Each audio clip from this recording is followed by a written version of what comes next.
Orgrim. How about some no I? How about some HP? Crap. You need to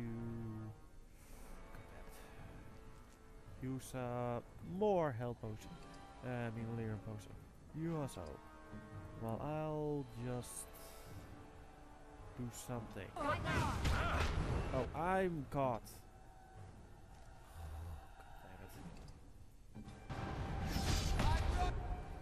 Fuck.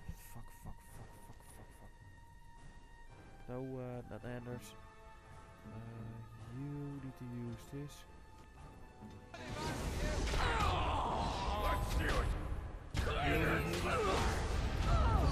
Just in time. Oh.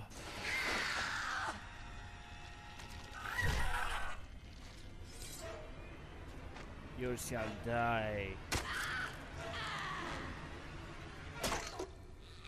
Here, swallow this, bitch. I thought you could swallow. You're the mother, right?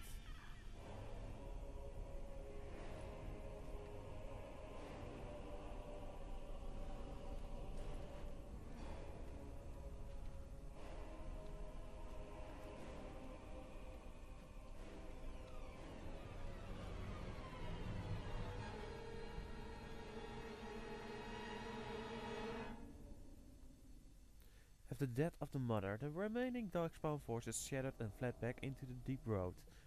The raids on Ameritian came to an abrupt end. Well, duh, it's on fire. The architect apparently kept his word, gathered his remaining disciples to follow the rest of the gear of their guide back underground. Those Grey Wardens in our other nature were appealed to hear of the artifact's continued existence, but were unable to track him down despite years of efforts. Some within the Order have claimed that the artifact survivors carries another blight, and yet the deep roads have lately been quieter than any can recall. Most have resignedly decided that it's now in the Maker's hand. The destruction of Ermitian did not endure after Grey Wardens to the people of Ferelden. Although much of the citizens wanted to forget the terrible event and get on with life, a small segment pledged to accept revenge against the Wardens. Hey, it was either that or the fucking Vigil's Keep, and fuck you, so then. The fact that an elf was commander of the Grey did not help matters. Rumors said the burning of Hermetium was an act of revenge, part of a larger plot to destroy all human settlements. Rumors grew until inside a year, a mob appeared at the gates of Vigil's Keep. Although most of the risers were shown mercy and survived the bloody clash, public opinion of the Grey Wardens turned sour for years, until the Wardens led an effort to rebuild Emeritian. The war devastated the farmholds of the Arling, and the lands were never truly recovered from their loss. Most of the Arling lay fallow became a breeding ground for bandits and wars. Only the roads and a few shattered settlements could provide any safety in that abandoned region. The annals of the Grey Wardens hailed Commander Kyoto's defense of Vigil's Keep as a crucial victory. I know I'm amazing. The Order's more clever recruits often spent days studying the account in an attempt to understand the commander's tactics. Which tactics? I just got fuck the rest, I'm the best, kill them all, and have some fun. Peace allowed the wardens to replenish their numbers. Soon Vigil's Keep bore a capable army with wardens at its core. From their ranks emerged new heroes to challenge threats to Emeritian and all of Ferelden. Through Texas and Levis, the Vigil was rebuilt. Years, sorry, years later, Voldrik Galfonak stood on the battlements and pronounced that the defenders were acceptable. He would never speak more highly of any human engineering. Dark wisp of the conspiracy against the wardens fell silent after rash of accidents and the spirits of culminate in the apparent suicide of Dan Esmeralda. The nobles of Aramtium remained dutiful. Some even suggested they were cowed into submission. Among the many legends that the Vigil spawned was one of the Grey Wardens of the Grey Heroes of the Next Age. A sheep herder turned salty by the name of Sir Alec the Vigilant, who eventually founded an order of knights that lasted 1,000 years. The commander's blade, Vigilant, crafted from the bone of an ancient dragon, was boldly stolen by Antifa Crows. Fucking hell! I made that with a lot of trouble. The blade changed hands many times thereafter, with some master swordsmen pursuing the weapon their entire lives. Some claim that this legendary blade has had a life on its own, and that its power is steadily growing. Drogging Glavonak, I still can't pronounce it, further refined his aluminum sand explosives but left the warden's employ after Koyan mercenaries tried to assassinate him. Although the dwarven bombardier took his secrets with him, the learned say he left clues for others to follow in his footsteps. Probably a lot of explosions. The vigils keep wardens, those soldiers wearing the distinctive Sylvanite armor that Master Wade crafted, came to know as the Silver Order. Under tutelage of the Wardens, the Silver Order developed into one of Freldon's most revered military forces, a lasting memory of the Vigil's famous commander, Akia Kyoto, aka me.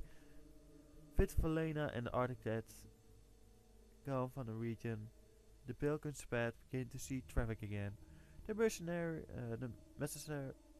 massacre of the military men and the merchant, however, led to hostiles between the different human settlements and any daily clans that passed by. One human villager soon kidnapped and murdered a Dalish child. The clans reacted by giving the running woods a wild birth, but both sides knew that at some point the elves would return for revenge. A few years after Kal Hiral was emptied of Darkspawn, Aasimar began sending expeditions to rediscover the knowledge of sprinting that has been lost within the tag. Eventually, Hau Helma decided that Kal Hiral was too important to be attended. At a tremendous cost of dwarven lives, they cleared the tunnels leading to a Kal Hiral of Darkspawn, make the road between Aasimar and the fortress safe again. Kal Hiral was reclaimed for Aasimar once and for all. In time, the Arling began to forget the tales of Arpentians in the Black Marsh, and ever so slowly settlements drifted into the region. Scholars said the veil was still thin and thus the area was still dangerous, but the people only cared there were no longer frightened whispers in the shadows. The village was slowly rebuilt. Twice the Baroness mansion was rebuilt and occupied, once by a wealthy merchant and another by an Elysian mage. Vo died mysteriously. Afterwards, the mansion was torn down completely and the site left untouched.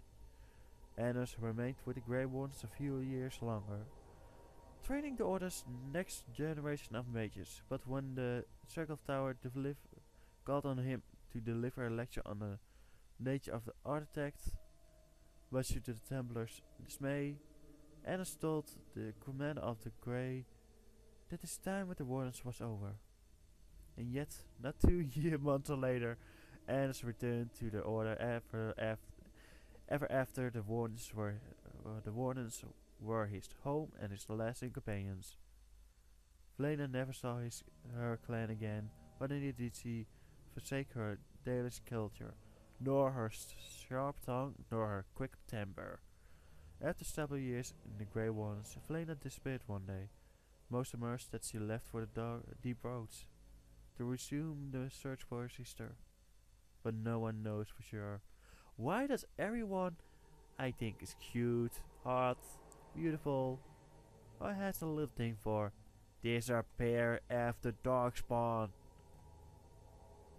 Over the next years, Nathaniel dedicated himself to the order and to clearing the blemish on his family's name.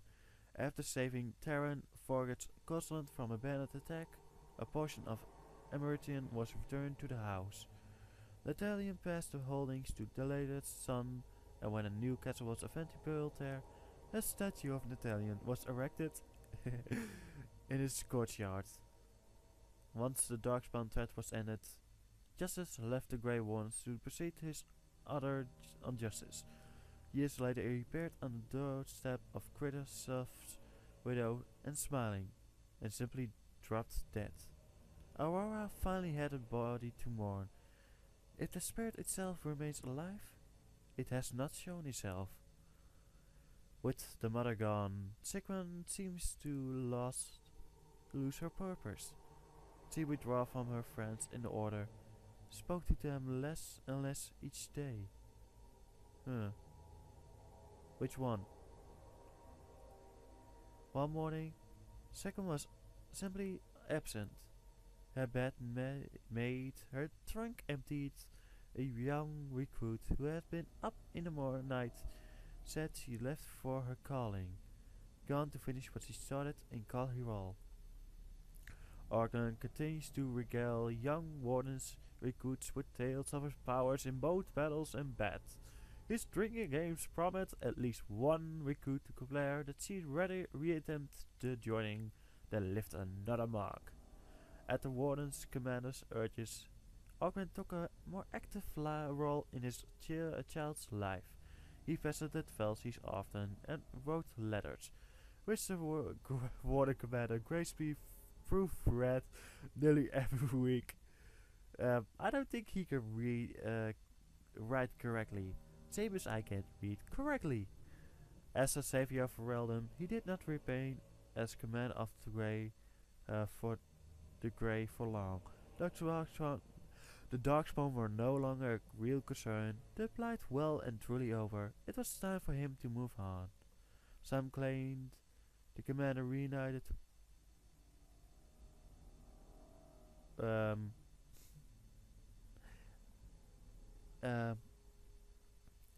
some claimed the commander reunited with the red-haired bard known as Layli, I just call her that, and that they adventured together still. The pair were spotted together in Danaram a year later after the Blight's end. No matter the truth, the commander never did return to Vigil's Keep, and if I would reunite with somebody, it would be Morgan, not with a certain red-haired bard. And the achievement unlocked Awakening. And this is end of Dragon Age Awakening. Pretty nice game. While I did not complete everything I did wanted to do, it was a fun game. Even though the mother was a bit hard. Thank God I clicked heal when I did, because otherwise I would have been screwed.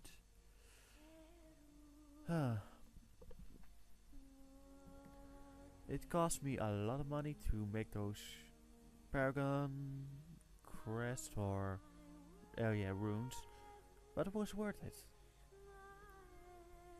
Stunning is more worth it than simply extra damage, because stunning means backstabs, well, front stabs, and more front stabs, backstabs, whatever you want to call it, equals more damage, faster damage, and with haste a lot more. But I find it a bit short, Awakening.